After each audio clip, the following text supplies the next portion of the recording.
President Donald Trump shocked foreign policy professionals during his presidential campaign when he stated that he was willing to talk to North Korea's Kim Jong-un.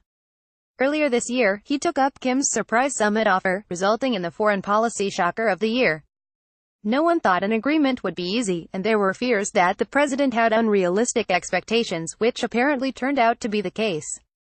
Convinced that his bluster and threats, matching the North Koreans' penchant to invoke the specter of fire and fury, had finally brought the Hermit Kingdom to heel, Trump apparently assumed that Kim was ready to surrender his nukes and every other weapon in his possession in return for expressions of goodwill and promises of future benefits.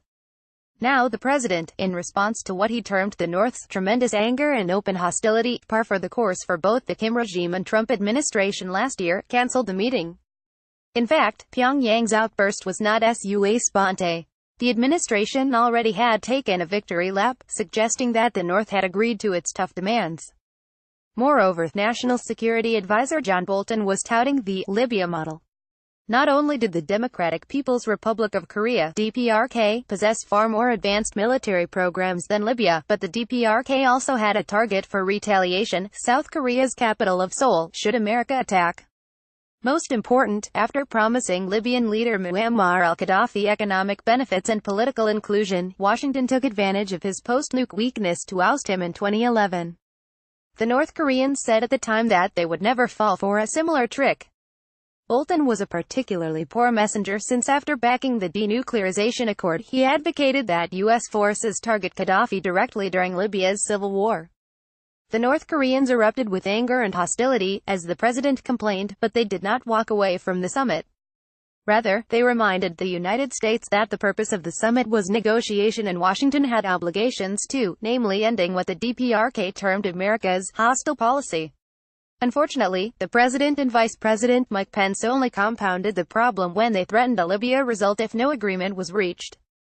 This from an administration which only days before had tossed out the Iranian nuclear deal and listed a gaggle of new demands well beyond the nuclear program. The administration presumably believed that its threats were part of its campaign for maximum pressure. However, there is little support in the South for military strikes that could trigger massive retaliation and full-scale war. And war talk probably is counterproductive in the North.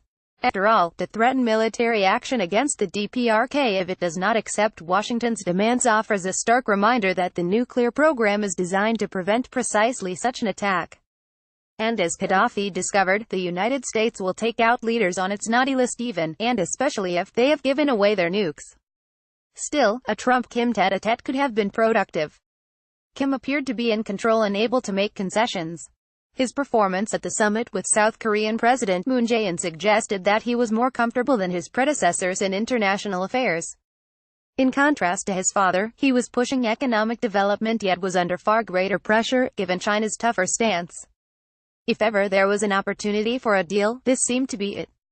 And while complete denuclearization is desirable, it would be foolish to allow the perfect to be the enemy of the good.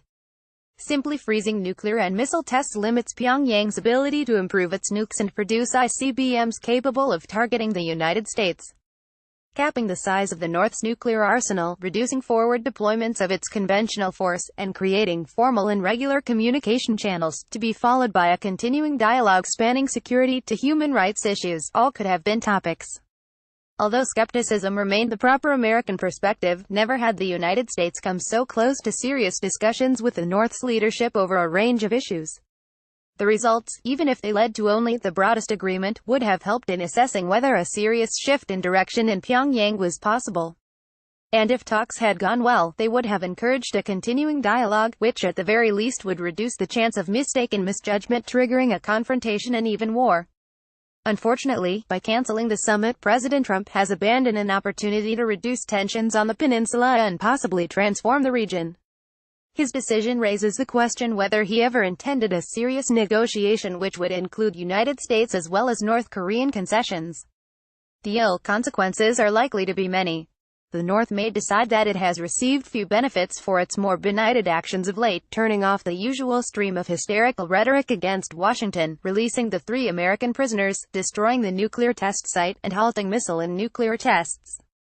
It would be little surprise if the DPRK decided to raise the geopolitical temperature again. Pages.